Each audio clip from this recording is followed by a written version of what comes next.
Muy bien, sabes, ya verás cómo lo sacas antes. No creo que en más de 7, con tranquilidad. Lo que hay que hacer es ir aprendiendo que cuando uno estudia de mayor es para aprender, fundamentalmente, y para mejorarte a ti como persona, porque luego le saques partido a lo que has estudiado. Vivimos en un país en el que eso ya es más complicado, pero por lo menos a tu crecimiento personal y a la capacidad que te va a dar a partir de ahora, sin duda, sin duda merece la pena siempre. Estos estudios te van a colocar la cabeza a otro nivel. Vamos a ver los sistemas sensoriales. En concreto, vamos a ver la generalidad primera de los sistemas sensoriales y vamos a ver el sistema visual, porque no nos da tiempo a ver más. Daos cuenta que quizá no nos dé tiempo ni a ver el sistema visual, porque es el más complejo de todos. Esto es más de la mitad de las páginas de este tema, que es uno de los más extensos del cuatrimestre. ¿De acuerdo? Entonces, pero bueno, lo que aquí tenéis además los esquemas que os he ido haciendo, que si trabajáis el temario, pues os pueden ayudar un poquito. Simplemente lo he puesto hasta el sistema visual porque no me ha dado tiempo físicamente a más. Porque entre corregir vuestras specs y preparar la clase, pues es que no da tiempo más. Fijaos, lo primero que hablamos es, como os digo, la primera parte es de cómo funcionan en general todos los sistemas sensoriales y las cuestiones que hay que controlar, ¿no? Y fijaos que en cuanto haya una dicotomía, dos posibilidades, siempre es como que te están pidiendo preguntar sobre ello. Poneos en el lugar de un profesor de cara a los exámenes, cuando veáis el tema y qué preguntas hay. Pues hay algunas que salen casi te están empujando. ¿No? Fijaos, lo primero es comprender el concepto de transducción sensorial. La maravilla de los sistemas sensoriales, fijaos, la maravilla y la auténtica, el gran misterio, es cómo resulta que, bueno, primero, que los sistemas sensoriales sirven para captar el interior y el exterior, el ambiente en el que tú te vas a desarrollar y al que tienes que adaptarte, y tu interior también, ¿no? Hay sentidos propioceptivos e interoceptivos, son en cuanto a cómo estás tú dispuesto en el entorno, que es el propioceptivo, y el interoceptivo, cómo estás tú por dentro, ¿no? Cómo te sientes interiormente.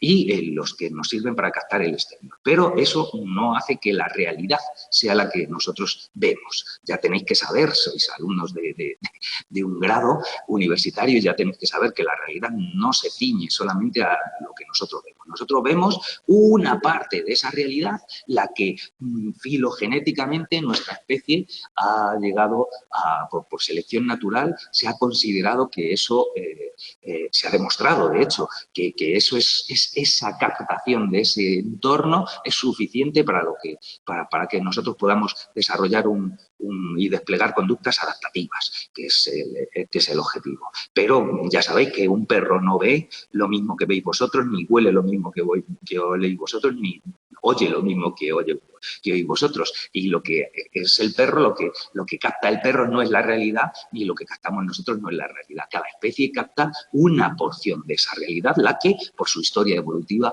ha llegado a ser fundamental para que su especie triunfe, ¿no? Y siga viviendo, por lo tanto. Entonces, además, nuestros sentidos lo que permiten es captar diversas energías que hay en el ambiente y en el interior, pero aunque sean distintas, o sea, la energía electromagnética que capta nuestra vista, por ejemplo, la energía mecánica que capta nuestro tacto o nuestro oído, la energía química que capta nuestro olfato o nuestro gusto, todas esas son distintas modalidades energéticas que somos capaces de captarlas. Pero la magia es que una vez que se capta, una vez que los receptores que están especializados en captar esa energía captan esa señal energética, la traducción que se hace, lo que pasa y lo que recorre nuestras vías sensoriales hasta llegar a nuestra corteza e interpretarla, es exactamente igual. Venga del sentido que venga, es una corriente eléctrica, simplemente. Son descargas eléctricas que recorren los axones y hasta llegar a estimular una parte de la corteza sensorial, que es cuando somos conscientes de ello. Esa idea es la que tenemos que tener. Entonces, fijaos, como si todo lo que se mueve por nuestro sistema nervioso son exactamente igual corrientes eléctricas y liberación de neurotransmisores y corriente eléctrica de nuevo y así hasta llegar a la corteza, como si todas son exactamente igual una actividad eléctrica, Cómo, sin embargo, si se estimula mi corteza visual, veo, si, no es lo mismo una imagen que un sonido, que un sabor, ¿no? Y si todo es exactamente igual, ¿cómo, sin embargo, lo interpretamos? Muy bien. Pues primero, el fenómeno de transducción sensorial es la transformación de la energía captada por un receptor en actividad eléctrica, que es lo que hacen nuestros receptores sensoriales. Y el siguiente concepto importante asociado a él es la ley de líneas marcadas. La ley de líneas marcadas lo que dice es que las vías sensoriales siguen trayectos predeterminados desde los receptores hasta la corteza sensorial y es ahí donde se interpreta. La clave es esa. Depende la corriente que venga, depende de la zona de la corteza que estimule, la interpretaremos de acuerdo a lo que esa corteza nos está diciendo, ¿no? Es decir, si estimula la corteza visual, tendremos una imagen. Si estimula la corteza auditiva, tendremos un sonido. Y así sucesivamente con cada uno de los sentidos, ¿no? Fijaos que si se estimula si yo estimulo esa vía, una vía visual simplemente con un electrodo, sin que tú estés viendo nada, tú con los ojos tapados llego y te estimulo aquí, tú tendrás una imagen, verás algo, porque al final esa corriente eléctrica va a llegar a estimular una zona de tu corteza sensorial. Si lo que hago es estimular eléctricamente, ya te digo, una vía auditiva, lo que haré será escuchar algo. Esa es la idea. Incluso en vuestro libro dicen que si se estimula, fíjate, con calor y se provoca el disparo de una vía que lo que transmite es frío, la sensación que tendré es frío, aunque la estimulación sea calor, ¿entiendes? Que eso es lo que significa la ley de líneas marcadas, que al final se interpreta en función de la zona de la corteza sensorial que se estimule. Ya está. Los tipos de receptores, que estos receptores, estas células encargadas de captar esa energía y transformarla en energía eléctrica, pueden ser de dos tipos, pueden ser o neuronas o no neuronas, o pueden ser otro tipo de células que se especializan en captar esa energía y conectan con una neurona, sinaptan, hacen sinapsis con una neurona, ¿de acuerdo? En cuanto a cuáles son neuronas y cuáles no son neuronas, esta es una típica pregunta de examen. Daos cuenta que os los he colocado de manera que la palabra pueda recordarse y tenga un cierto sentido. Os he puesto aquí bogue, o boge, sería en castellano perfectamente, pero bogue por el ángel de la marca, ¿no? Fíjate que serían las que no son neuronas, son vista, oído, gusto y equilibrio. Son las que no son. Y las que sí son neuronas son la copia. Curiosamente, la copia es la que es neurona, ¿vale? Que serían los receptores cutáneos, los olfatorios, olfativos, los propioceptivos y los interoceptivos. ¿De acuerdo? Eso es bogue y copia, acordaos. La estimulación del receptor lo que provoca es un potencial de receptor, es decir, cambia el potencial de membrana que tienen los receptores, ¿de acuerdo? De manera que, en general, lo que hacen es despolarizarlo. Ya sabéis que despolarizarlo suele ser sinónimo de excitar, e hiperpolarizar es sinónimo de inhibir. ¿Qué es lo que ocurre? Que todos los receptores se despolarizan y, por lo tanto, transforman al final en energía eléctrica, ¿de acuerdo? Excepto la vista, que lo que hace los receptores, los fotorreceptores, los conos y los bastones, que veremos luego, lo que hacen es hiperpolarizarse cuando incide la luz. Pues es la excepción. Las excepciones hay que recordarlas, hay que ver por qué ocurre esto, ¿de acuerdo? Fijaos que este tipo de receptores son graduados, este tipo de potenciales, perdón, son graduados. No son potenciales de acción, sino que son graduados como los potenciales postsinápticos que estudiábamos en el primer cuatrimestre, como los PEP, potenciales excitatorios postsinápticos, o los PIP, potenciales inhibitorios postsinápticos, ¿de acuerdo? Es decir, al final lo que hacen es que este receptor que sinapta, si no es una neurona, sinapta con una neurona, como ocurre en la vista, en el oído, en el gusto y en el equilibrio, ¿de acuerdo? Lo que hace es liberar más o menos neurotransmisor, que al final en la neurona con la que hace sinapsis se transformará o no en un potencial de acción. Esa es la idea. De manera que directa o indirectamente esa estimulación que tiene el receptor se transforma en la primera neurona sensorial, en la neurona sensorial en concreto, la que esté encargada de generar directa o indirectamente, ya te digo, ese potencial de acción, ese disparo de la neurona. Ya tenéis que saber que las neuronas en realidad no es que disparen o no disparen. Es decir, las neuronas lo normal es que tengan una tasa base, una línea base de disparo. decir, una neurona está disparando potenciales de acción a un ritmo cuando no tiene ningún tipo de estimulación. Ahora bien, cuando esa neurona se excita, lo que hace es aumentar la frecuencia de disparo. Cuando esa neurona se inhibe, lo que hace es disminuir la frecuencia de disparo. Esa es la idea para que entendáis ya cómo funciona realmente, aunque siempre se estudia como que esa neurona se excita y por lo tanto dispara, o esa neurona se inhibe y por lo tanto no dispara. En realidad, la realidad es un pelín más compleja. Para entenderlo es lógico que hagamos esas abstracciones. Ahora bien, una vez que la neurona sensorial ha disparado, esa vía, esa corriente eléctrica va a ir de neurona en neurona con las que conecta hacia la corteza sensorial hasta que cuando llega a la corteza sensorial nosotros sentiremos esa sensación. Ahora, muy bien. Pero esa señal se tiene además que codificar mínimamente, tiene que aportarnos más información. O sea, si yo estoy captando que me están apretando el brazo, no solamente es que me estés apretando el brazo, sino cómo es esa presión, si esa presión es muy baja o si esa presión es muy alta, ¿de acuerdo? La intensidad, cuándo deja de informarme, cuándo cesa cuando la corteza recibe la información de que ya no le están apretando, ¿no? Cómo se codifica la duración y dónde me están apretando, porque que yo note presión y no sea capaz de saber en qué zona del cuerpo estoy notando presión, tampoco me dice mucho. Entonces, fijaos, todos los sentidos se codifican de la misma manera. Hay un código para la intensidad que vais a entender fácilmente. Hay dos maneras de codificar la intensidad y no son excluyentes, es decir, se complementan, como veréis. Lo primero es un código de frecuencia. Como os digo, aumenta la frecuencia de potenciales de acción al aumentar la intensidad del estímulo. Es decir, yo noto una presión y mis vías sensoriales que están transmitiendo esa presión empiezan a disparar.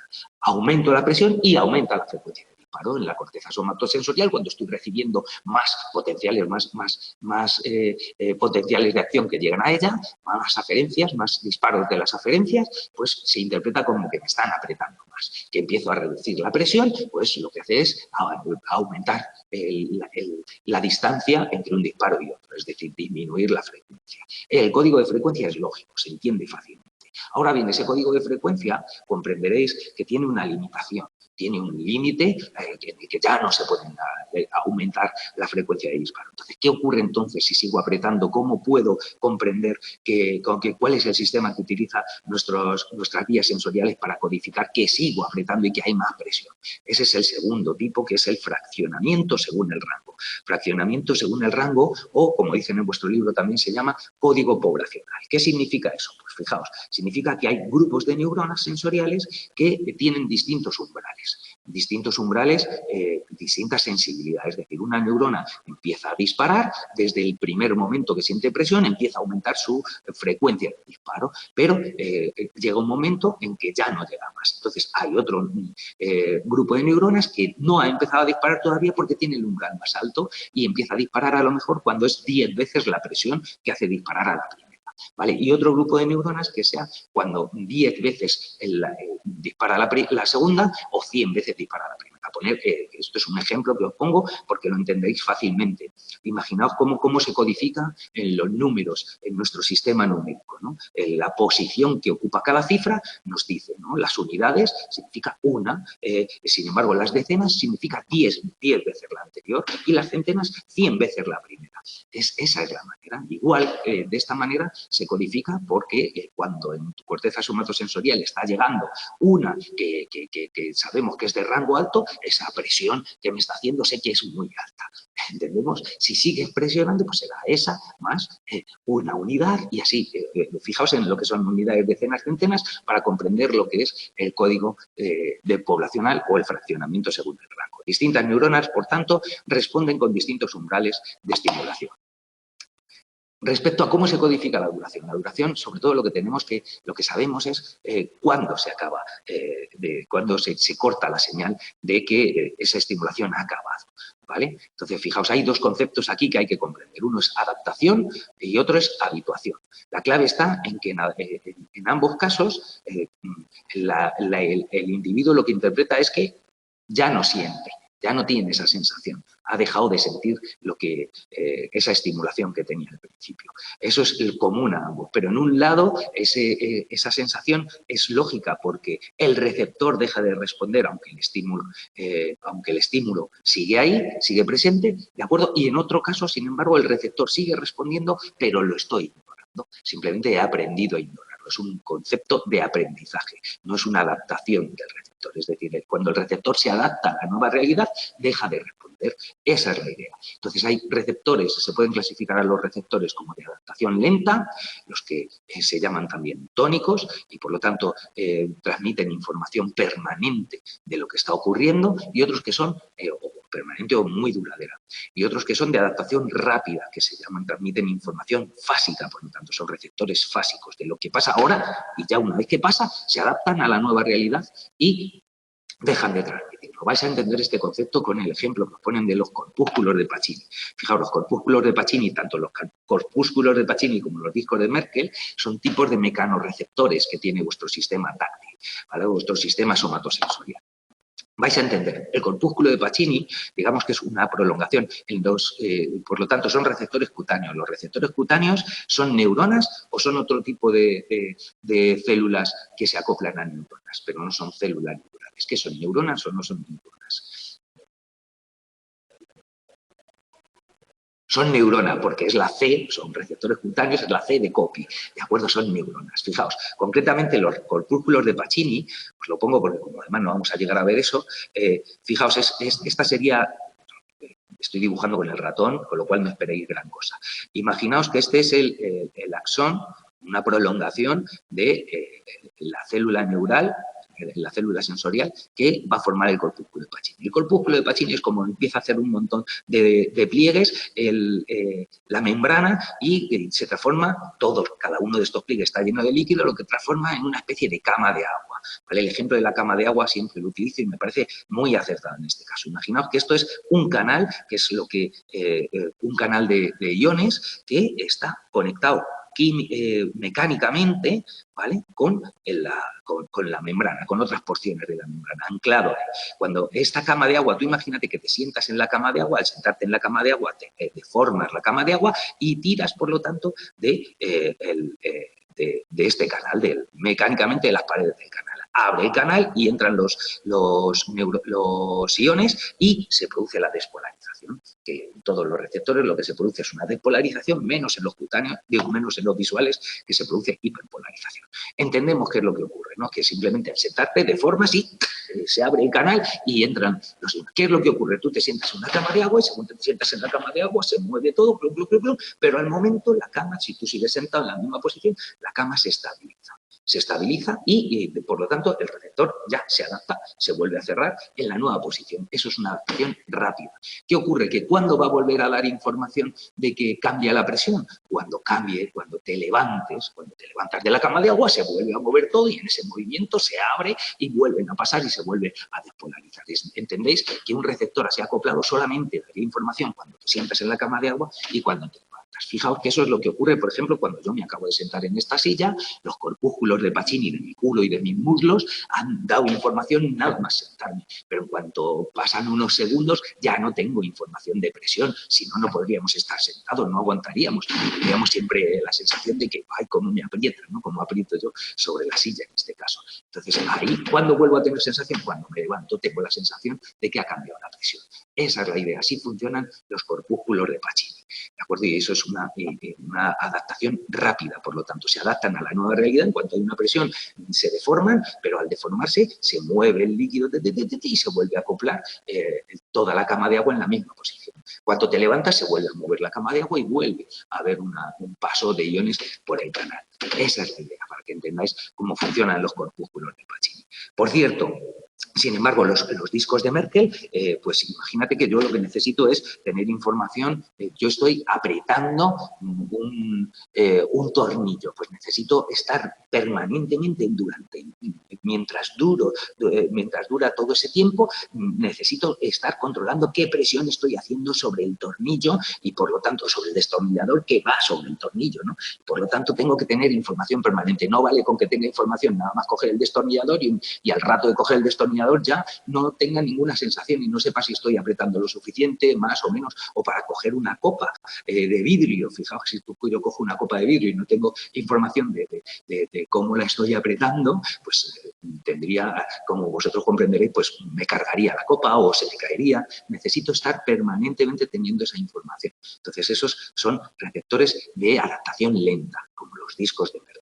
Fijaos que en los receptores cutáneos, que tendréis que estudiéis un poquito más adelante en el tema 11, hay dos tipos de receptores que son, quitando los de folículo piloso y las terminaciones libres que transmiten señal dolorosa, por lo tanto son nociceptores. La nocicepción es la información del dolor, ¿vale? Quitando esos, tenéis que recordar dos receptores que son italianos, que tienen nombre de italiano, que son Pacini y Ruffini, y otros dos que son alemanes, como son Merkel y Meissner, ¿vale? Acordaos, hacer estas cosas para ir encajando todo y recordarlo fácilmente. Saber si son unos, si son otros. El cálculo de Pacini sabéis que es de adaptación rápida y el de Merkel, entonces, es lo contrario. Imaginaos a Merkel cantando y por lo menos os hará gracia cuando tengáis. Yo me imagino a la presidenta de Alemania cantando cada vez que veo el nombre de discos de Merkel. Ese es el concepto que tenéis que tener claro, ¿no? La diferencia entre adaptación y habituación es que en adaptación el receptor deja de responder y en habituación el receptor sigue respondiendo, no deja de responder, ¿de acuerdo? Pero simplemente hemos aprendido a ignorarlo. Esto es lo que ocurre, lo que le ocurre a un pescadero, que al rato de estar en la pescadería ya no huele a pescado, si no, no podría trabajar de pescadero. O a un pocero, imaginaos que se va a meter en una fosa séptica, pues evidentemente el primer momento nada más entrar ahí, pues le parecerá horrible, pero rápidamente se habitúa, porque vuestros sentidos de lo que os informan fundamentalmente están hechos para que informen de cambios. En cuanto la realidad se mantiene, pues se supone que tú ya la comprendes y ya estás adaptado a ella. ¿Para qué entonces darte más información? Pues eso es el fenómeno de habituación, ¿no? Cuando algo se mantiene durante un tiempo, te habitúas a ello, nos acostumbramos a todo, por así decirlo. Pero es un fenómeno de aprendizaje. No significa que los receptores olfativos no estén captando esas moléculas químicas y transmitiendo esa información. Simplemente que ya no lo hago caso. Esa es la idea. ¿Vale? Otro fenómeno es que cómo se codifica esa localización. Con respecto a esto, tenemos que saber que tener el concepto de campo receptivo. El campo receptivo de una neurona sensorial está constituido por el número y distribución de receptores que contactan con ella y modifican su actividad fisiológica. Modifican su actividad fisiológica porque son los que son capaces de hacer que esta neurona dispare un potencial de acción o no. Entonces, esa es la capacidad de modificar su actividad fisiológica. El número y distribución, pues evidentemente no se distribuyen los campos receptivos, no se distribuyen igual. Fijaos, con los receptores cutáneos lo entendéis perfectamente, ¿no? Hay muchos más receptores cutáneos en las yemas de mis dedos, en las zonas en las que tengo más tacto. Muchos más receptores cutáneos en la yema de mis dedos o en mis labios que, por ejemplo, en esta parte del brazo. Pues evidentemente, porque cuando quiero tocar algo y ver a ver de qué forma es y sentirlo, no lo cojo con el brazo y lo paso por ahí, sino que lo tengo en la yema de los dedos o con mis labios, que son muy sensibles, zonas muy sensibles. Entonces, eso depende, claro, evidentemente hay muchos más receptores. Fijaos que hay muchos más receptores y cada receptor en este caso tendrá un campo receptivo, cada neurona tendrá un campo de receptivo más pequeño. Es decir, la convergencia que hay del número de receptores hacia una neurona hace que si hay muchos receptores que dan información a una sola neurona, la información que esa neurona transmite es una información vasta, por así decirlo. Sin embargo, si hay pocos, un receptor solamente que da información a una neurona y otro que da a otra, tenemos muchas informaciones distintas que van a darnos una información, por lo tanto la información será muchísimo más rica, ¿vale? Entender cómo funciona esto. Pero el concepto de campo receptivo, daos cuenta que siempre es un concepto relativo. Cada neurona tiene, en sus distintos pasos, tiene un campo receptivo que son, al final, la cantidad de receptores de los que está recibiendo esa información. Si hay una neurona, fijaos, que recibe información de mis dedos en el ganglio dorsal de mi médula espinal y luego hay una neurona en el tronco del encéfalo con la que hace sinapsis que recibe información de 4 neuronas de mi ganglio, pues al final el campo receptivo de la siguiente neurona será muchísimo más grande. ¿no? Eso no tiene por qué ser así. Hay corrientes que llegan hasta arriba informando hasta a la corteza de lo que hace un solo receptor, en las zonas en las que la información tiene que ser muy, muy detallada, ¿no? En determinadas zonas de vuestra retina, en determinadas zonas de vuestro tacto, de informaciones que tienen que ser muy sencillas, hay menos convergencia, hay menos, los campos receptivos son más pequeños, ¿de acuerdo? Daos cuenta de esa idea del campo receptivo. Es fundamental que informe el campo receptivo de la zona en la que se está produciendo, por ejemplo, la presión, si yo no estoy sintiendo que me quemo, siento que me quemo, pero ¿dónde me quemo? Si no me dan información de dónde está esto, no tiene sentido. Con respecto a eso, fijaos, está el concepto de organización somatotópica, que hay es decir, la neurona que está captando la luz en una parte concreta de mi retina se conecta con otra, con unas neuronas, por ejemplo, en el núcleo geniculado lateral del tálamo, donde hace relevo, que está en esa posición. La neurona que está captando información de otro fotorreceptor que está un poquito más dentro en la retina, también está sinapta con una neurona en el núcleo geniculado lateral que está un poquito más dentro, de manera que se va repitiendo como un mapa, en este caso se diría retinotópico, en cada uno de esos relevos. Con las sensoriales exactamente igual, ¿vale? Que al final llegan a una parte de la corteza y a una zona similar. No exactamente, el mapa no nos indica exactamente lo mismo, porque hay unas zonas de tu retina que tienen mucha menos convergencia y por lo tanto la información es mucho más rica, y otras zonas que tienen mucha más convergencia, la convergencia es mayor, informan más a lo bruto, que es, pues fijaos, en las zonas centrales de vuestra retina, la información que es donde enfocáis es muy detallada y sin embargo en la zona periférica es mucho más a lo bruto, por así decir. El tacto igual, en la zona en la que tenemos el tacto más fino, habrá mucha menos convergencia y esa ocupará, por lo tanto, mucha más zona de corteza, que es lo que veis cuando veis el homúnculo, que en la corteza somatosensorial primaria. Y veis ahí el hombre que tiene unas manos gigantescas, unos labios gigantescos, porque son las zonas que ocupan más corteza somatosensorial. Pero al fin y al cabo nos están dando una idea de qué es lo que está ocurriendo y dónde está ocurriendo, que es lo importante. Esta información codificada con estos conceptos más o menos trabajados en todos los sistemas sensoriales, fijaos, se transmite, se tiene que transmitir hasta la corteza sensorial y se transmite de dos maneras al mismo tiempo. Hay dos conceptos de esa transmisión. Por un lado hay una transmisión en serie y por otro lado hay una transmisión en paralelo.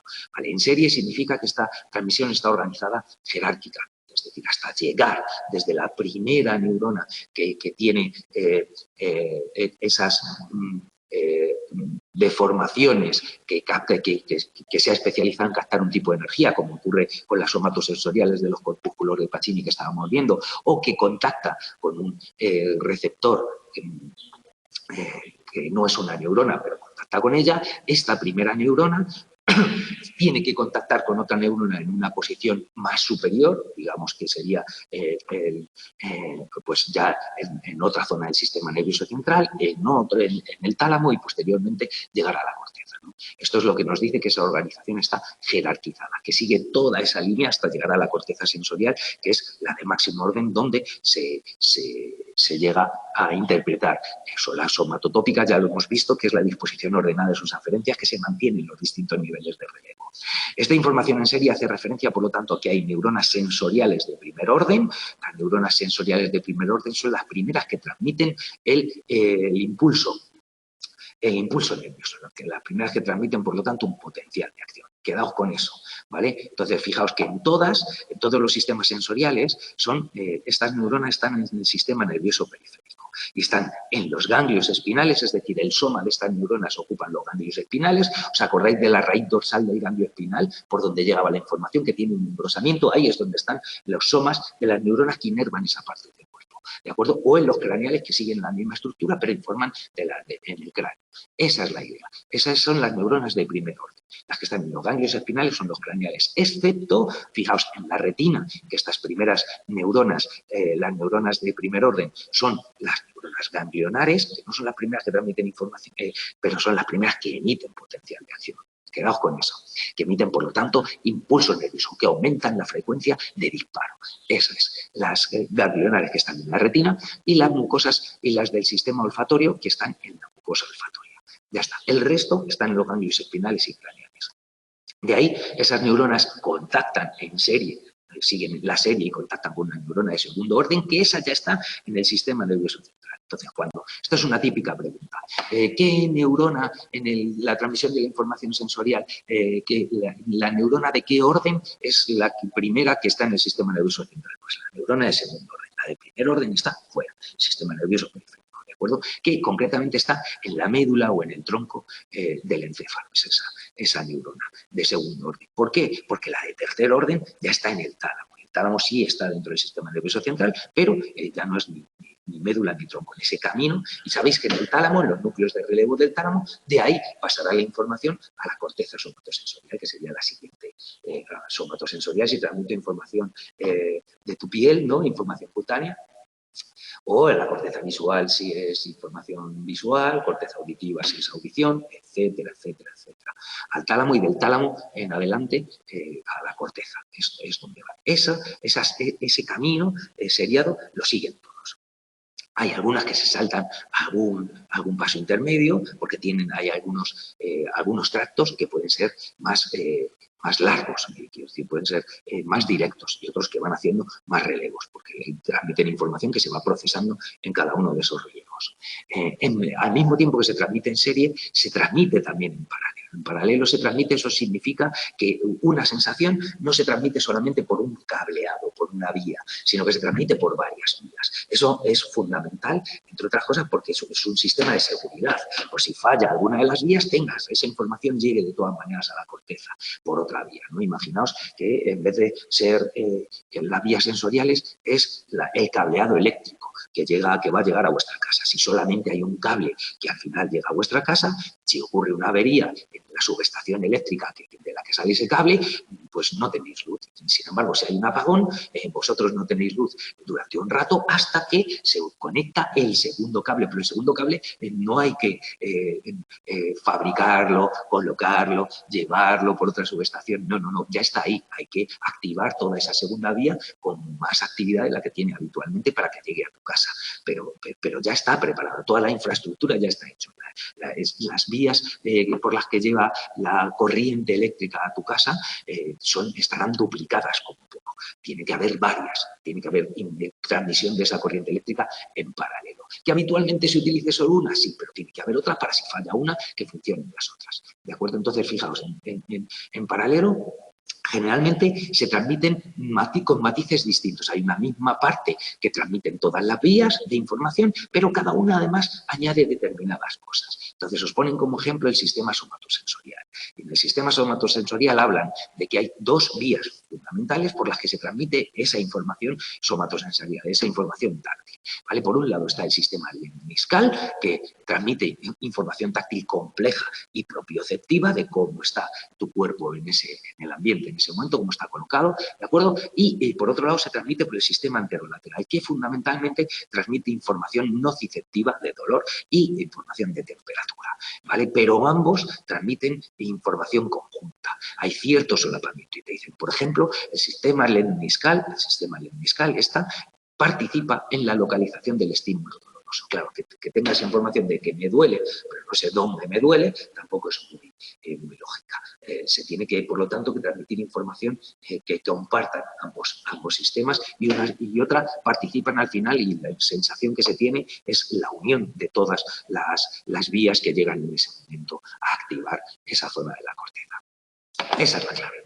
Con esto damos por cerrado esta primera parte en la que vemos la generalidad de cómo funcionan todos los sistemas y nos vamos a meter a ver más detalle el sistema visual. Seguís ahí, ¿no?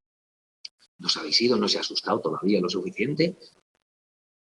Sí, seguimos. Muy bien, Isabel. Muchas gracias por responder, que si no, yo a veces creo que estoy aquí hablando para nada. Fíjate. El sistema visual ya hemos visto que lo primero tiene que haber unos fotorreceptores y esos fotorreceptores son los primeros que captan esa energía y los que participan en la transformación de esa energía en una señal eléctrica. ¿De acuerdo? Entonces los fotorreceptores del sistema visual son bastones y conos. Solo tenemos que saber ya todos. Esos conos y bastones, por lo tanto, ¿son neuronas o son otro tipo de células modificadas que contactan con neuronas? ¿Qué son? ¿Neuronas o no son neuronas? Los conos y los bastones.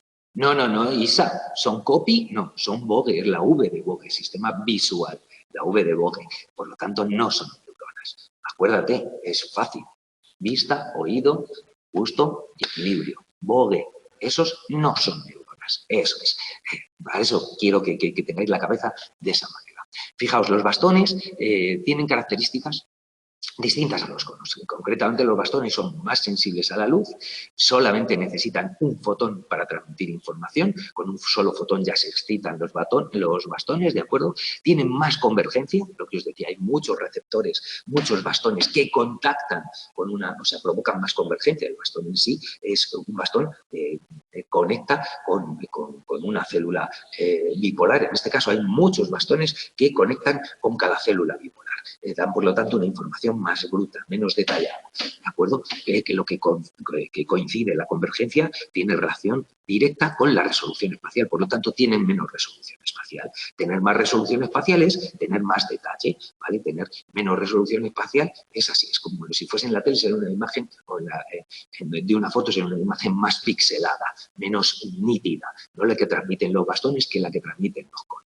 Al mismo tiempo, también tienen menos resolución temporal, es decir, los bastones disparan más lentamente, dan una información menos precisa también temporalmente.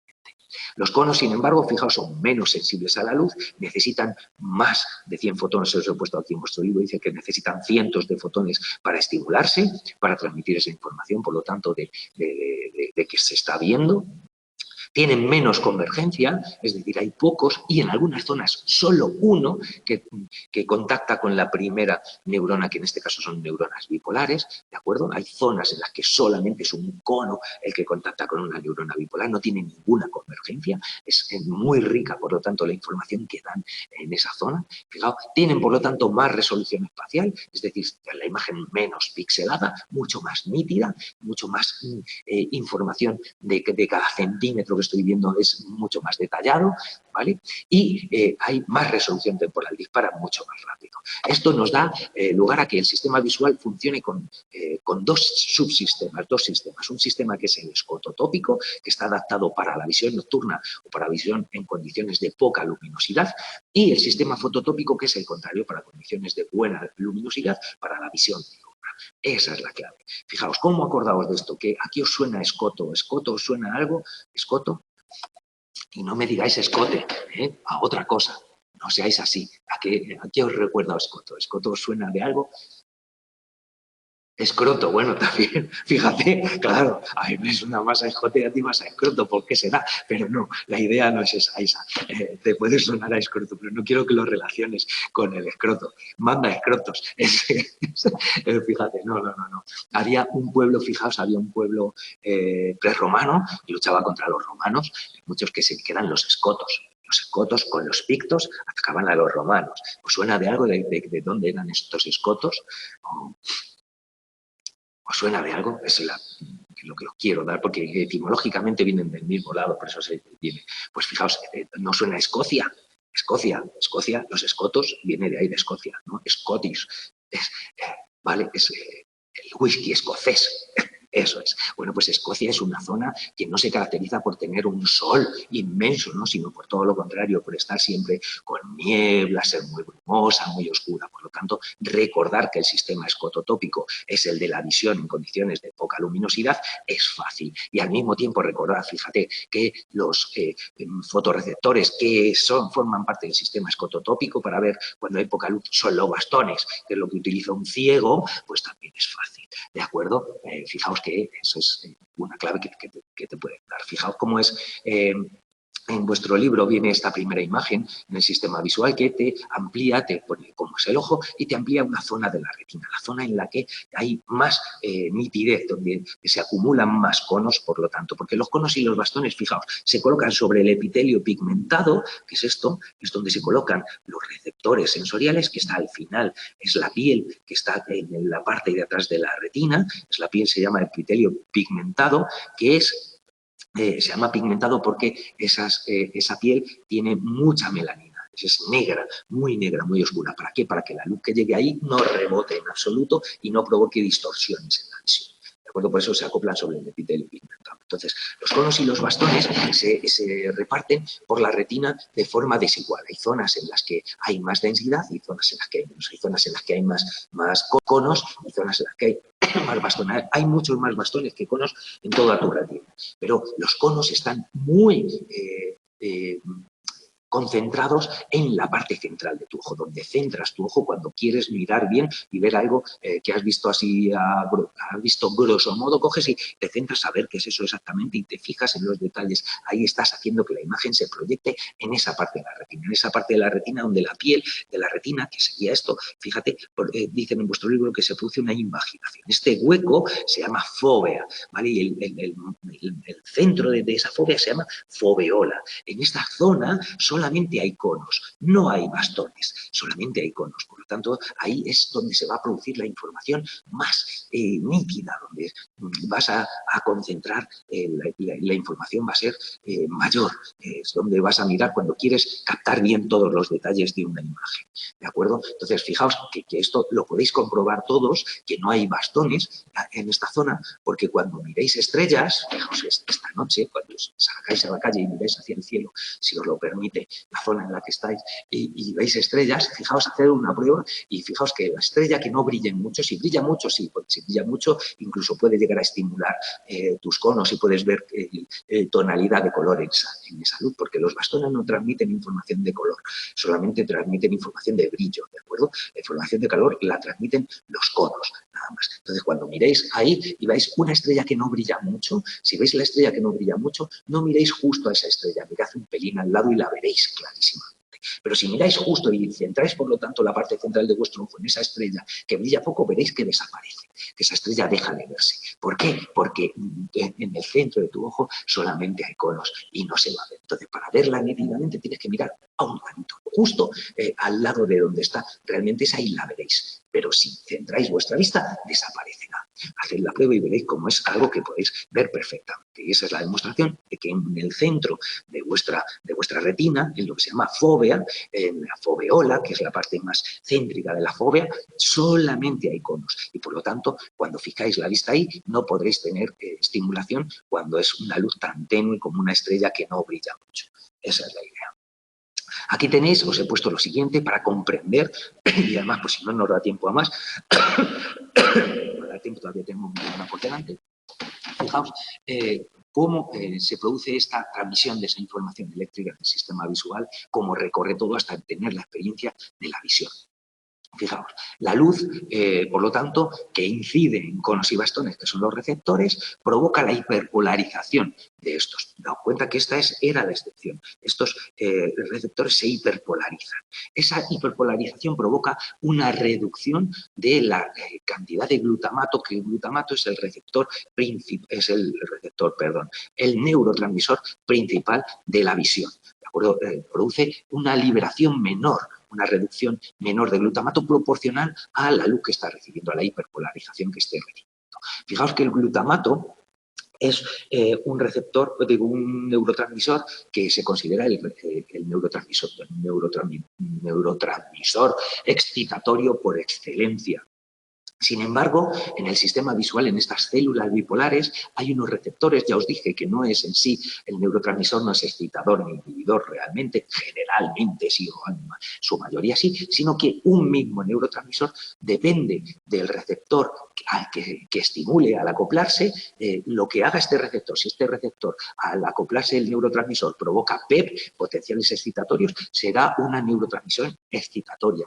Ahora, si ese receptor al acoplarse el neurotransmisor provoca PIP, potenciales inhibitorios, será una neurotransmisión inhibitoria. Entonces, el glutamato, fijaos, en todo vuestro sistema nervioso, generalmente, al acoplarse al receptor, lo que provoca son PEP, son excitaciones, menos en las células fijaos en las neuronas que se llaman células bipolares. En estas células bipolares lo que provoca son PIP, Es decir, sí, el glutamato lo que hace es reducir, por lo tanto, la excitación de la célula bipolar.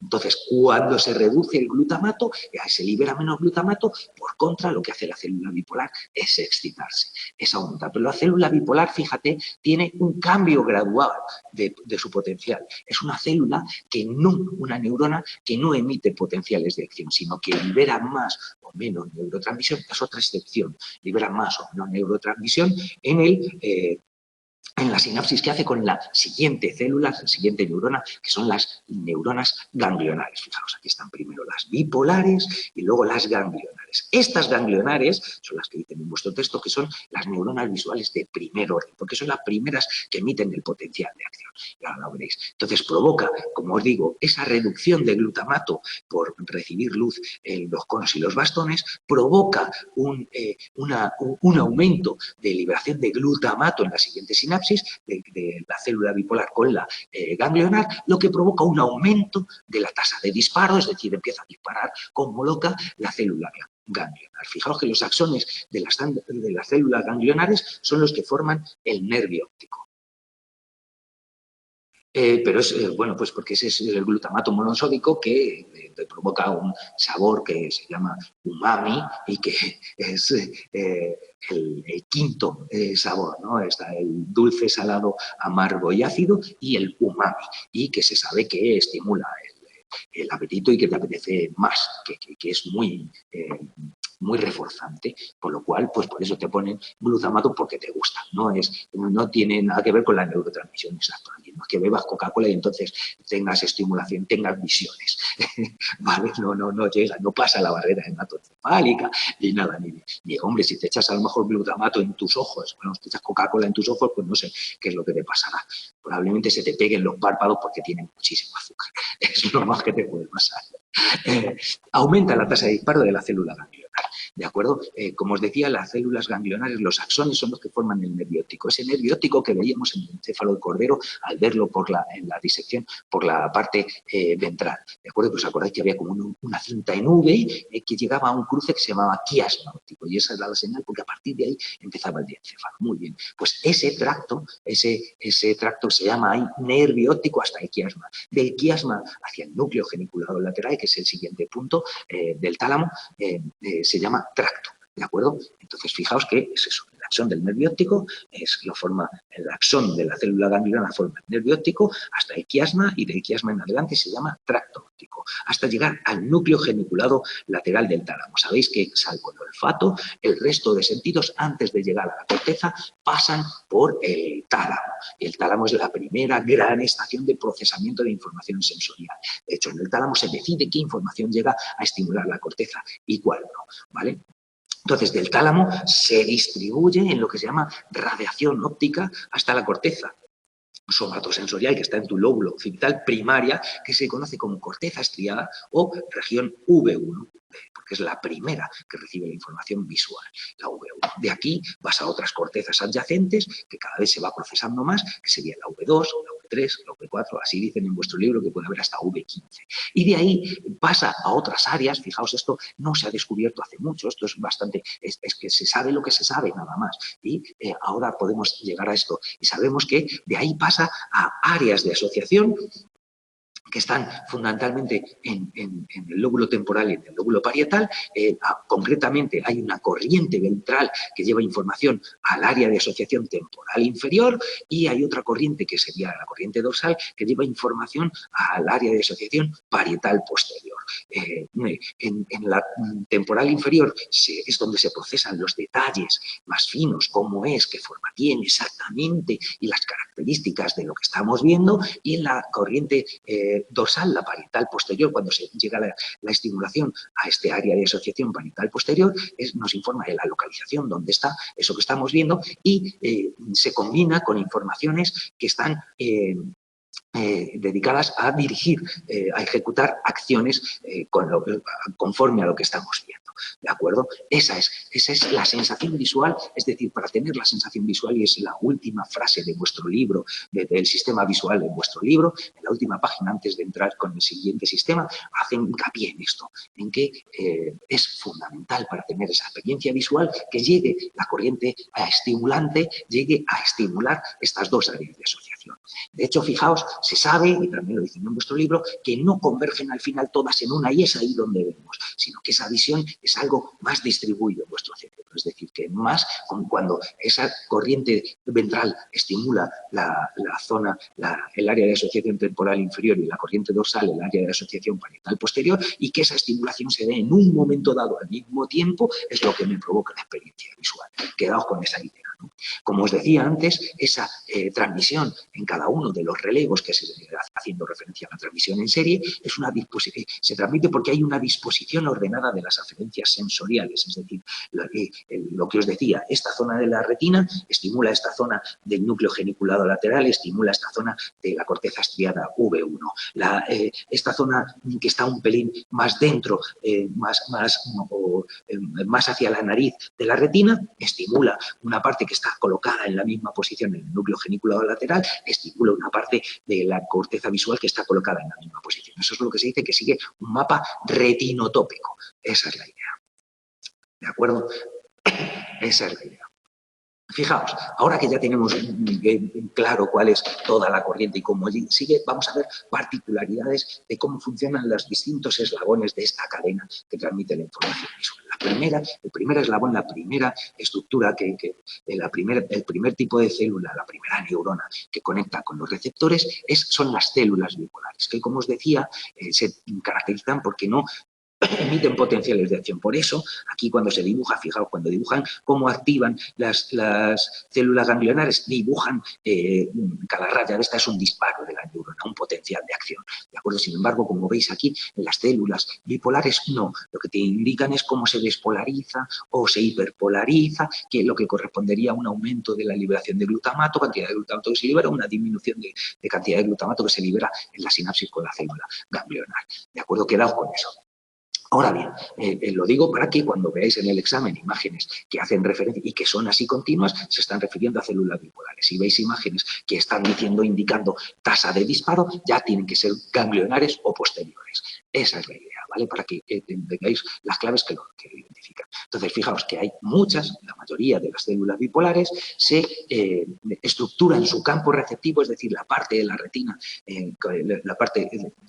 con la que sinaptan, con los fotorreceptores de esa parte de la retina que les están transmitiendo información, organizan su campo receptivo en dos áreas concéntricas antagónicas. ¿De acuerdo? Antagónicas significa que hacen lo contrario el centro y la periferia. Son dos círculos concéntricos, por lo tanto, como te lo dibujan, de manera que da lugar a que estas células bipolares se puedan considerar que hay de dos tipos, células bipolares centro-on y células bipolares centro-off.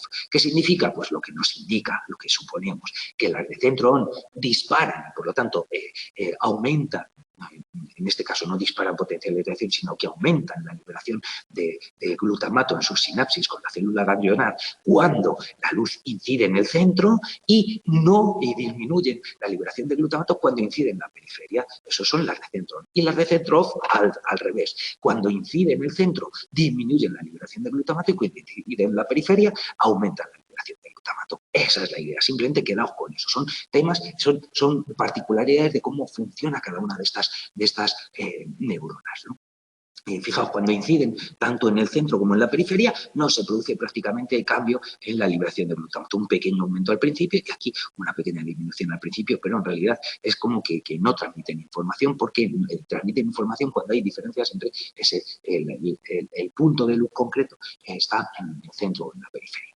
Esa es la idea, que daos cuenta que al final en tu corteza visual lo que hay es mucha información de muchísimos puntos de luz, son como la cantidad de píxeles que tendría una imagen, ¿no? O los LEDs que se están iluminando en la pantalla de vuestra televisión, ¿no? De vuestro ordenador.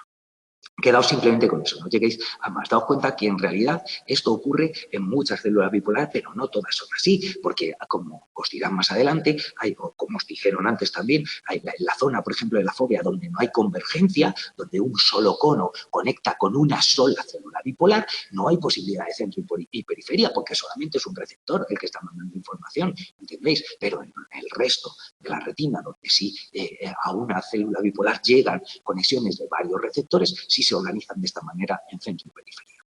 Las células ganglionares también están organizadas con una organización antagónica centro-periferia.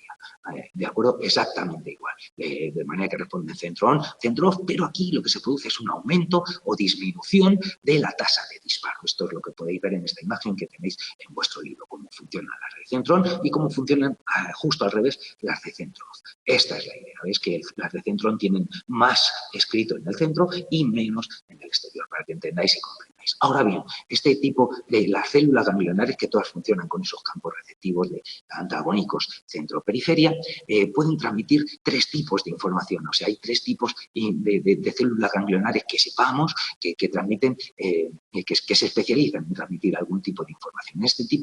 De esta manera tenemos células ganglionares que son sensibles al contraste, que es lo que entendemos aquí con la iluminación. Digamos que las de centro-on realmente lo que señalan es cuando se incrementa esa luz en el centro. Es decir, al final lo que están informando no es simplemente si está incidiendo ahí, sino cuando del exterior al interior de su campo receptivo se produce un incremento de luz. Es decir, si está creciendo la luz hacia el centro de mi campo receptivo o si está disminuyendo la luz, que es lo que informan las de centro-off, decremento de luz en el centro. ¿De acuerdo? Hay otras que lo que hacen es que son sensibles al movimiento, es decir, que algo se está moviendo de la periferia al centro o se está moviendo del centro a la periferia. Es lo que van a responder las de centro-on y centro-off, sensibles a la dirección o al movimiento, ¿de acuerdo? Y otras que son sensibles al color y que se llaman células oponentes al color. Y generalmente hacen parejas, fíjate, de estimulación centro-periferia con rojo-verde o azul y amarillo. Son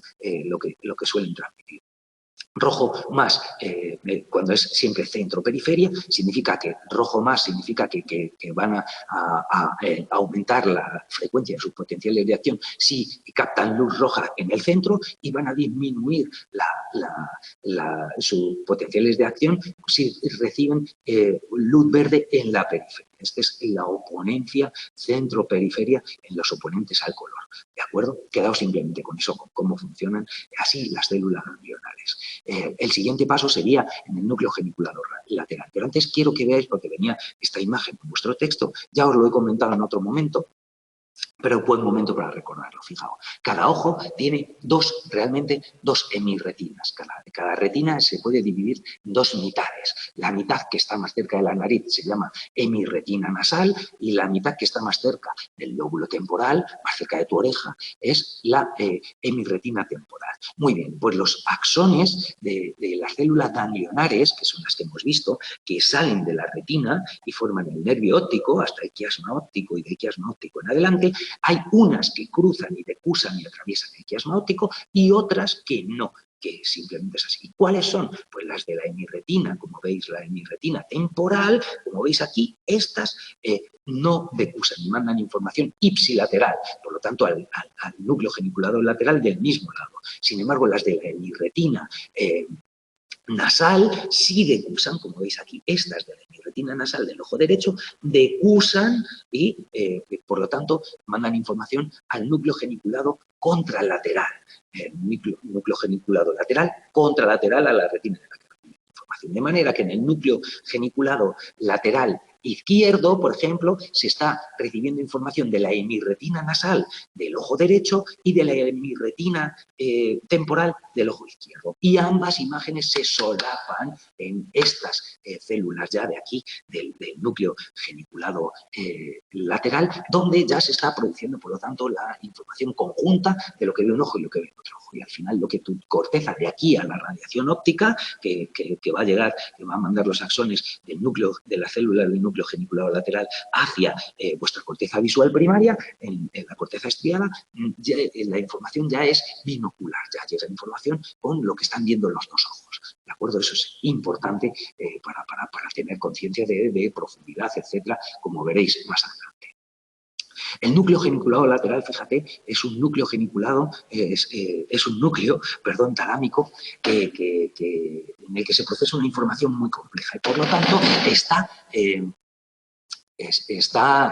distribuido en capas, igual que la corteza cerebral, tiene capas y cuando vemos que está laminado, eso nos indica que el procesamiento es complejo, indica que no es una ferretería de la esquina, sino es más cerca de un Leroy Merlin. ¿De acuerdo? No llega a ser la corteza cerebral, pero sí tiene una laminación. Y en estas láminas vemos además que hay una especialización de tipos de neuronas. ¿De acuerdo? Hay unas neuronas que son pequeñitas y se llaman neuronas parvocelulares, que forman estas primeras cuatro capas, las cuatro capas más exteriores. Hay unas neuronas que son gordas, que tienen un soma gordo que se llaman neuronas magnocelulares, y hay otras neuronas que son muy, muy, muy pequeñas que se llaman coniocelulares, de conio, que es polvo en griego, pero que en realidad, a mí me gusta decir que no se sabe muy bien qué conio hace, ¿no? Este tipo de células que nos lo dicen. Son otro tipo de células que, bueno, que ahora veremos qué se supone que hacen. Como hay tres tipos de células, se supone que aquí llega una especialización de información visual a cada una. Por lo tanto, forman tres sistemas. Hay un sistema magnocelular, que son de campo receptivo grande, ¿vale? Las células magnocelulares, que son células gordas, además tienen campos receptivos grandes, es decir, transmiten información al mismo tiempo de grandes áreas de la retina, por lo tanto, están encargadas de procesar características generales y movimiento, por así decir, grosso modo, información grosso modo. El sistema parvocelular, sin embargo, va a ir más a detallar color y forma muy detalladito, tienen campos receptivos pequeños, por lo tanto reciben de pocos receptores, de zonas con pocos receptores, de una zona pequeña de tu retina, y están implicados en la transmisión de información sobre la forma, el color y los detalles finos. Y el sistema coniocelular parece que, como os decía, no se sabe muy bien qué conio hace y tiene, por lo tanto, se cree que tiene implicación en la modulación de la percepción del color. O sea, si esas células parvocelulares están viendo de qué color son, están viendo que son células rojas, pues las coniocelulares les tocan un poquito las narices y les dicen que, bueno, pues es rojo, pero es un rojo burdeos, ¿vale? Le dan, por así decir, matices a eso que están transmitiendo la información en el sistema parvocelular. De aquí la información va a llegar a la corteza visual. De ahí al primer sitio de la corteza que llegan es a la corteza estriada, que es la corteza, el córtex visual primario, la región V1, que está en el lóbulo occipital, como sabéis. Hay dos tipos de células aquí, en esa corteza. Hay un tipo de células que se llaman células simples y otro tipo de células que se llaman células complejas, ¿de acuerdo? Entonces, fijaos, la mayoría de las células simples están en V1, en la corteza visual primaria, en V1, y las células complejas, la mayoría, hay muchas en V2, también hay muchas en V1 y en otras áreas, en V3, en V4, hay muchas células complejas. Dicen que son las más abundantes ahora. Veremos a ver que esto da una idea un poco contraintuitiva, fijaos. Las células simples, para seguir con la idea de las que hemos visto hasta este momento, cuando hemos visto las bipolares, hemos visto las ganglionares, hemos visto que estaban estructuradas en centro y periferia con antagónicas, ¿no? Aquí también hay un centro y periferia antagónico, pero no tiene una forma concéntrica, no son dos círculos uno dentro de otro, sino tiene una forma alargada. Quedaos simplemente con eso. Si veis en el examen que os están haciendo, os están indicando esta forma, se están recibiendo o bien una célula simple o una... en realidad sí, esa es una célula simple, puesto que las complejas, digamos que tienen otro campo receptivo de otra forma, ¿vale? Es como alargado y necesitan, informan, por lo tanto, de la orientación adecuada. Necesitan para estimularse que el estímulo tenga la orientación adecuada a su campo perceptivo, ¿de acuerdo? Entonces, fijaos aquí, si este es el campo perceptivo, cuando está la información en la barra de luz, porque puesto que los estímulos aquí no van a ser puntos de luz, sino van a ser barras luminosas que se acoplen a esta forma alargada. Fijaos, pues si el estímulo no se acopla bien a ese campo receptivo, no se transmite información, es más, se deja de transmitir información. Cuando se va acoplando más, se transmite algo más de información y transmiten muy bien la información cuando está esta se acopla bien a su campo receptivo. Eso es lo que significa que tienen la propiedad de finalización de campo receptivo, que responden mejor si el objeto se ajusta a su campo receptivo. ¿De acuerdo? Como veis, esta que está organizada centro-periferia, cuando esa barra está en el centro, sí aumenta insustancialmente sus disparos. Esta neurona emite más frecuencia, aumenta la frecuencia de sus potenciales de acción. Cuando está en la periferia, disminuye la frecuencia de sus potenciales de acción. Cuando se ilumina tanto barra, tanto la periferia como el centro, no se produce transmisión, no se produce estimulación. Esa es la idea. ¿De acuerdo? Quedado solamente con eso. Sin embargo, las células complejas que dicen que son las más abundantes, ahora vamos a ver esa célula simple, fijaos, en esta imagen que tenéis aquí, que tenéis en vuestro libro y lo podréis ver bien, te dan una idea de cómo ese campo receptivo alargado de la célula simple de la corteza visual se forma realmente por unión de los campos receptivos de varias células del núcleo geniculado lateral, que es de donde parten las que sinaptan con ellas. Si esas siguen la misma idea de las que recibían de las ganglionares, fijaos, ese centro periferia al final nos va a dar la unión de todas nos da, tenemos una intuición más o menos clara de que esto es muy parecido a esto, que es lo que recibe. Y más las células complejas van a recibir información de varias células simples, ¿de acuerdo? De manera que el campo receptivo ya no va a estar organizado en centro-periferia, sino que van a tener un campo receptivo más ancho y van a estar especializadas en detectar el desplazamiento de esa luz, de esa luminosidad, de esa barra lumínica a lo largo en una dirección determinada de su campo receptivo, ¿vale? Eso es lo que te están dejando en esta imagen, que es donde se entiende bien cómo significa, cómo se interpreta esto de como el campo receptivo y la estimulación que recibe con el campo receptivo. Movimiento brusco de la barra, que es el estímulo, ¿vale? Recorriendo el campo perceptivo en una orientación determinada. Por eso se dice que también estas células tienen selectividad de la dirección. Responden solo en una dirección y no en otra. Es decir, responden cuando, en este caso, te pone un ejemplo de una que responde cuando el estímulo recorre su campo visual de izquierda a derecha, ¿vale? Es un estímulo alargado, una barra que recorre de izquierda a derecha en vertical. Cuando no está en vertical, responde menos. Y cuando está prácticamente en horizontal, no responde nada. Solamente en una dirección determinada y en un movimiento de izquierda a derecha, claro. Esa es la idea. ¿De acuerdo? Quedado simplemente con eso. Aquí hay una cierta incongruencia, porque fijaos, si se deduce, para una célula compleja se necesitan varias, para el campo receptivo de una célula compleja, lo forman las conexiones que hace con varias células simples, ¿cómo puede ser que haya más células complejas que células simples? Bueno, pues a mí se me ocurre una explicación y es que cada célula simple en realidad sinapta con un montón de células complejas. No solamente con una, sino que es así. El campo receptivo de una se juntará con el campo receptivo de otra y así será el de todo. Si no, es imposible que haya más células complejas que células simples. ¿De acuerdo? Porque, claro, se recibe de varias. Esa es la idea. Vamos a seguir avanzando, que nos queda poquito tiempo. Fijaos, está bien, esto es así, pero ¿cómo se organizan y cómo se estructuran exactamente en la corteza este tipo de células simples y células complejas? Pues se organizan en lo que se llaman módulos corticales, que esta es la imagen de un módulo cortical que tenéis en vuestro... En realidad son dos módulos corticales. Este de aquí para acá sería un módulo cortical y de aquí para allá sería otro módulo cortical, que son las entidades individuales mínimas capaces de procesar la información de todos los aspectos de la imagen. Estos módulos corticales, que como veis tienen las 6 capas de la corteza y tienen células simples y complejas, células complejas, células simples y complejas, ¿vale? Así distribuidas, como veis, están compuestos por columnas de dominancia ocular, es decir, cada célula, tanto simple como compleja, lo normal es que recibe información de los dos ojos, como hemos visto ya desde el núcleo geniculado lateral, ya se recibe información de los dos ojos, pero en realidad se recibe más información de un ojo que de otro. Eso es lo que se dice dominancia ocular. En la mayoría de los casos no se recibe la misma información, la misma cantidad de información de un ojo que de otro, se recibe principalmente de un otro, lo que da lugar a que en cada módulo haya una columna de dominancia ocular derecha y una columna de dominancia ocular izquierda, ¿de acuerdo? Esas son las columnas de dominancia ocular. Células simples y complejas son binoculares, pero más aferencias reciben de un ojo que del otro, ¿vale? Las columnas, al mismo tiempo hay columnas de orientación, es decir, esto es una columna de orientación, una orientación perfectamente vertical.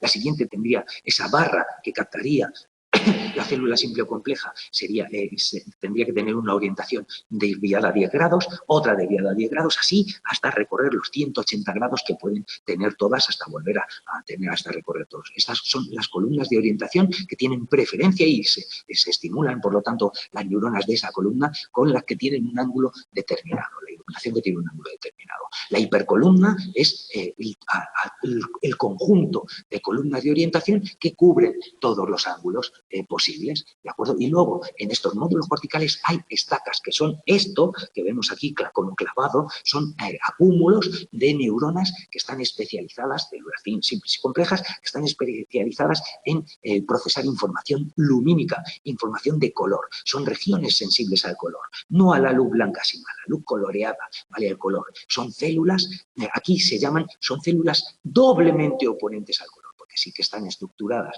en centro-periferia, pero son doblemente oponentes al color. Es decir, estimulan en el centro, se estimula esa neurona, las de centro on, ¿vale? Se estimula esa neurona si reciben información. En este caso vemos un ejemplo que sería rojo más, verde menos en centro y verde menos, rojo más en periferia. De manera que fijaos que si reciben luz roja en el centro y se estimulan, si reciben luz verde en el centro, se inhiben. Y en periferia, al revés, si reciben luz verde, se inhiben y si reciben luz roja, se estimulan. O sea, son oponentes, doblemente oponentes. Oponentes al color, pero doblemente, con dos colores que hacen on-off en el centro y dos colores que hacen on-off en periferia. Esa es la idea. Si son doblemente oponentes al color, son ya de las estacas y, por lo tanto, de la región V1, como poco de la corteza estriada. Para percibir la profundidad, fijaos, las células complejas, hay muchas células complejas que necesitan que el objeto esté totalmente alineado simultáneamente en los dos ojos para disparar, lo que nos da ya una idea de que cuando estas neuronas, estas células complejas están transmitiendo información de profundidad, porque la información que tienen es perfectamente binocular. Pero hay otras que, como en realidad, fijaos, un ojo está un pelín separado del otro, generalmente la imagen de un punto concreto de nuestra retina que se está poniendo aquí no se proyecta exactamente en la misma zona del otro ojo, sino un pelín desplazado, porque los ojos tienen una cierta separación. Entonces hay unas células complejas que están especializadas en modular esta disparidad y en montar la imagen, aunque no se esté proyectando exactamente en la misma área, sino en el área adyacente, muy cerquita, ¿de acuerdo? Entonces esas son las células moduladoras de la disparidad.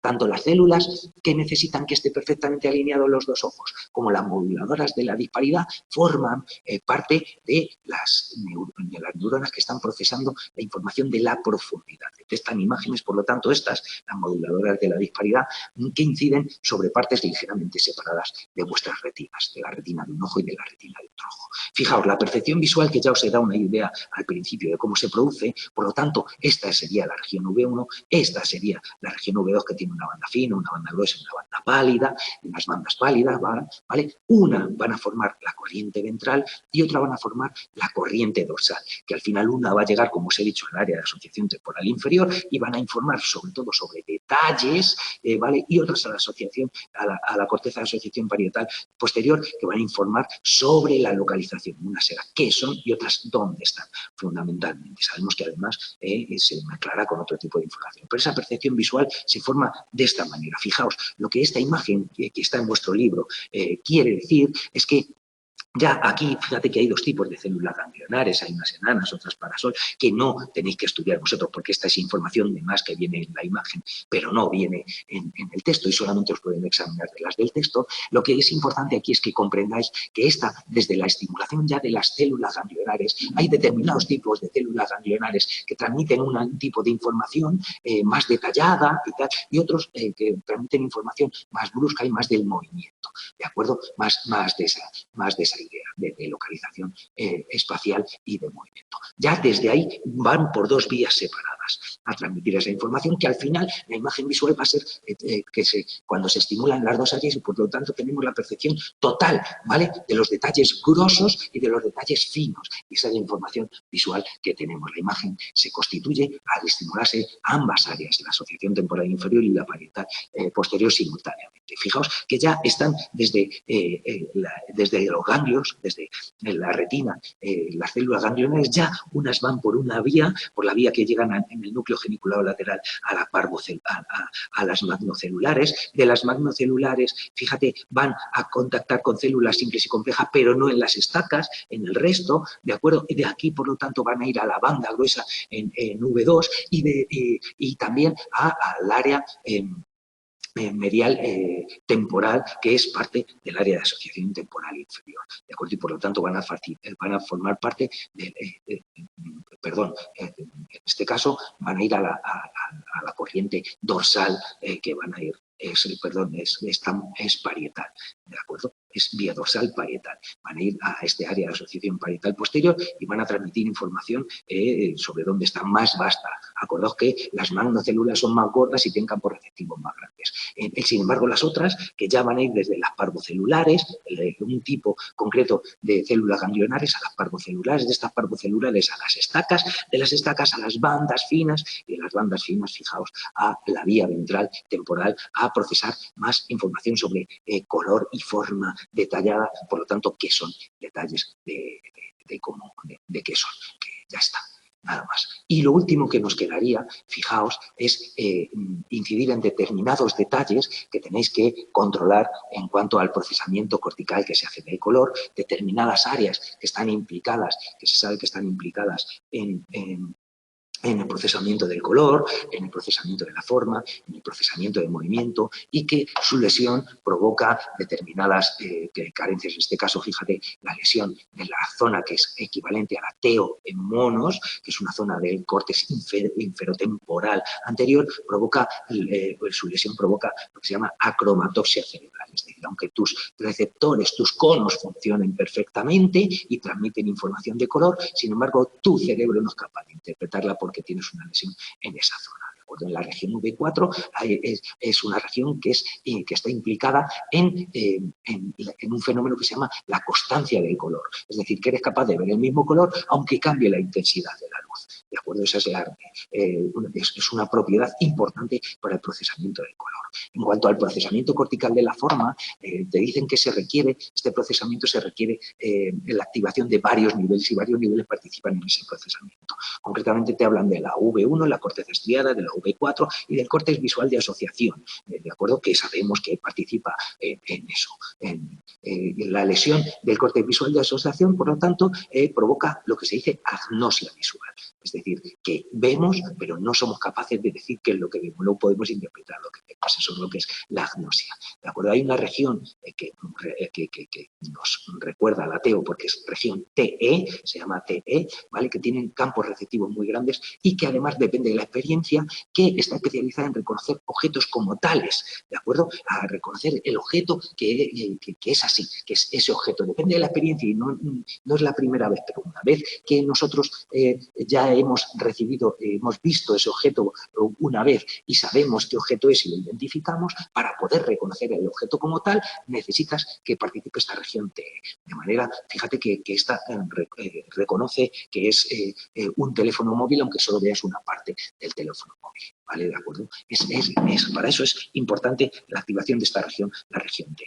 También hay otras áreas implicadas en este procesamiento cortical de la forma, fundamentalmente están en el lóbulo temporal, forman parte, por lo tanto, de la corriente ventral, que es la que está más implicada en ver los detalles que tienen la forma, y hay una zona que es el área fusiforme facial, que está implicada en el reconocimiento de caras, parece que no solamente caras, otras partes también relacionadas con las caras, ¿vale? Y cuya lesión provoca el defecto que se conoce como prosopagnosia. La prosopagnosia es no percibir caras. Caras es área fusiforme facial que está en el lóbulo temporal, ¿de acuerdo? Esto es simplemente que sepáis que está en el lóbulo temporal porque para algo tan concreto, una cara, necesitas un análisis fino, etcétera, etcétera. Es fácil saber que está en la corriente ventral. En la región parahipocampal, sin embargo, se sabe que está especializada en información sobre paisajes y lugares, reconocimiento de esto, ¿vale? Y el área corporal estriada, que es otro área que se llama así, otra parte del lóbulo de la corriente ventral, está especializada en transmitir información o recordar información, en reconocer información sobre imágenes corporales o partes del cuerpo. Estos son posibles preguntas que te hacen, son los últimos detalles que te comentan en el texto, ¿de acuerdo? Y en cuanto al procesamiento cortical del movimiento, sabemos que están las áreas, son áreas de la parte temporal medial y temporal medial superior, fíjate, la TM y la TMS, que son partes de V5, de una región que se conoce como V5, y que la lesión lo que provoca es akinetopsia.